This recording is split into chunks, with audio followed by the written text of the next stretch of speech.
Clone troopers were specifically bred and genetically engineered to be some of the best soldiers the galaxy had ever seen. So when the Galactic Empire was formed, why did the Emperor choose to recruit regular humans to become stormtroopers rather than continue producing far superior clones?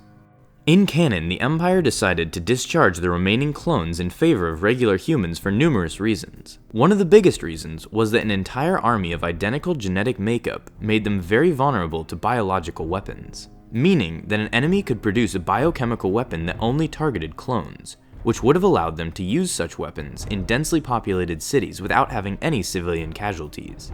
As a result, only clones stationed in these cities would be killed, and there wouldn't be any backlash over civilian casualties towards those who deployed said weapons. The other reason was that the Empire viewed the clones as subhuman, and didn't want their entire military to be made up of what they considered to be inferior beings.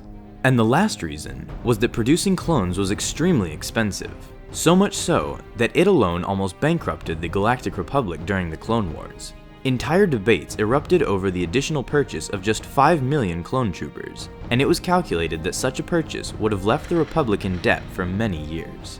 So instead of spending its money on producing clones, the Empire decided rather to invest in constructing superweapons and expanding its navy.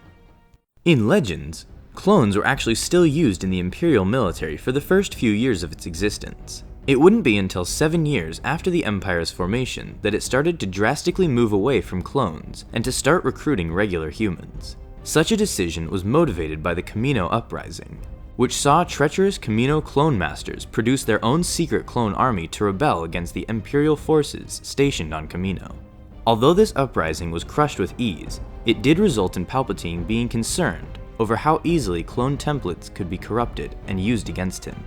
As a result, Palpatine not only expanded the recruitment of regular humans into the Imperial military, but he also included other DNA templates from various humans to be used to produce clones. Despite this, by the time of A New Hope, clones barely made up the Stormtrooper Corps, with only the 501st Legion being made up of pure Jango Fett clones.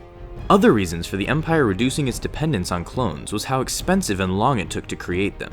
The Empire was drastically trying to expand its control over the entire known galaxy, and such rapid expansion required billions if not trillions of soldiers to enforce its rule. Recruiting humans was far cheaper and faster than producing clones.